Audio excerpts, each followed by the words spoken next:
With respect to what you do today, can you give us one example of a priority you established with your organization and what were the results and maybe even what some of the challenges were?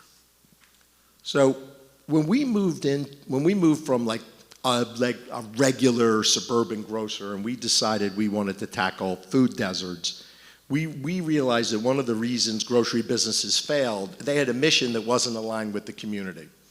And so to make a long story short, spending time with customers, being in town hall meetings with them, understanding what my future customers would want, caused us to radically change our mission. And we had a mission to bring joy to the lives of the people we serve. And we built a strategy around accomplishing that with 4 pillars. And it was a lot different than where we started. And you know, it was interesting, some of my team did not buy into it. We had some people leave saying it makes no sense, I'm not doing it. But we attracted an incredible amount of new people that are like, I would love a chance to try to make that work. And in doing that, we had to get rid of things we did that didn't make sense. For example, when we serve very diverse customers, the sort of standard low-cost system of every store exactly the same, that saves money. But that's not good for diverse communities because every store needs to be different. And so what I really needed were mini entrepreneurs or intrapreneurs. And so what we actually did to pay for our strategy is we eliminated a whole layer of middle management that's very common in the grocery business, and we paid more to people in the stores they're more entrepreneurial. They run their own businesses. And we changed the whole way we ran the business. That's prioritizing one thing, deprioritizing something else, and it ended up being a miracle as far as results. It's fantastic. Typical question we would ask is, can you reference one point of impact that you think you had on the communities you served with respect to that strategy? Yeah, so there's a lot of ones that I really take pride in, but the biggest one is I was in West Philly. We were opening a new store, 52nd and Jefferson. I happened to be working with Michael Nutter, was the mayor at the time. And I had a town hall meeting and maybe 800 or 1,000 people showed up. And they had told me that I got this grocery thing pretty good. They wanted to challenge me in a new direction. And they said to me, what we want you to do is we want you to solve the problem of mass incarceration and reentry in society. And you know, the way you solve problems, we think you'd be good at that, and that's what we want you to do. And so it doesn't seem like, or it didn't to my team seem like that's a job description in a CEO of a grocery business. And I thought to myself, we couldn't be more aligned, the community and I. Their success is my success and vice versa. And I thought I would experiment with it. We hired our first 6 returning citizens. And you know, I want to say 5 or maybe all 6 were in the drug trade before and been incarcerated for it. And one of the immediate discoveries we made is that they were business people and they were entrepreneurs selling the wrong product. And I know it seems crazy, but it's true. And I just so related to their mindset. And today we have 500 returning citizens working for us. And the success rate, I think we're running like a 98% success rate. And we went and started a nonprofit version, and we're doing this work for other businesses. And we're still holding like a 98% success rate. And if you ask most people, they would say that the people that come back from prison, especially ones that have serious crimes, you can't save them. They're broken.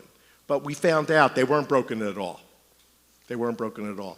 We have a bad system. And we were able to spot their talent and abilities and make miracles. Thank you.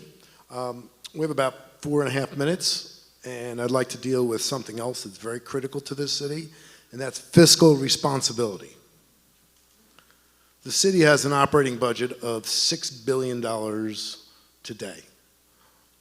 With that $6 billion, there's quite a level of management capability that goes along with managing that budget. And it's an incredible level of responsibility. Please describe your experience developing a budget or budgets, certainly maybe not of this magnitude, but with 80,000 individuals reporting to that organization you referenced earlier. What were the key ingredients to managing that organization so it stayed within the budget from a fiscal perspective? Well, as far as scale, my business, roughly speaking, has a $600 or $650 million a year budget. and the Wakefern budget is $19 billion a year. And what's really, really freaky about both businesses, we work on incredibly low margins. I mean, the grocery industry's low, and I'm lower than because I have a unionized operation with health insurance and pension, and a lot of my competitors are non-union and don't have that cost structure. So every penny matters.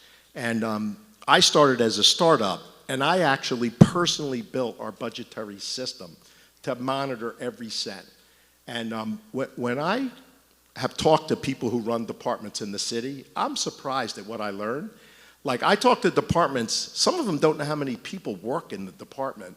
They don't know how much they spend a year. Like, our managers have a weekly, what we call a flash report, or P&L. We know every cent every week, how we did versus budget versus last year. And I'm surprised that this size organization, $5.8 billion a year, they don't have any of the tools that I work with. I think one of the ways we could do a better job is introduce the tools that I regularly use to manage a very large and complex organization. This will not be a hard one for me. As you know, cities like Philadelphia experience changes. They express, problems. There are challenges that arise. What do you expect some of the challenges may be that you can't foresee that would impact the ability to stay within a budget? Well, we make a budget every year in everything I do, nonprofits, government, and business. And whatever plan I have, it just doesn't end up working out exactly like that. And one of the things that I think is an opportunity for the city is we aren't great at adjusting to the changes. And I think that working with council, regular changes are appropriate. And if you look at it, when we had the pandemic, the tons of trash were up 40%. In my mind, as a grocer, I'm like, well, we need 40% more man hours. We probably need 40% more trash trucks. But the city, 2 years in, changed nothing. That's mismanagement to me, and that's why we have trash everywhere. And so you can expect that the budget is guidance, but it's not it should be a living and breathing situation where you got to adjust. And one of the things I think we could do better in this city is we just take too long to adjust. Problems will happen. They're unavoidable, especially in a city. Thank you. One last question. If you had to pick out one priority for this city, one priority from a management perspective, what would it be? Well, I think our biggest problem is a growing structural poverty that has grown every year for like 50 years. And we have a system that is just producing more impoverished people every year. And so our handling of that, our understanding of it, our KPIs or our measurables, we're just letting it grow. Like, we are not on top of this. And we are failing at so many aspects of this on a daily basis with no action at all. And so I think we need measurable information on certainly high school, but K through 12, the transformations I'm envisioning.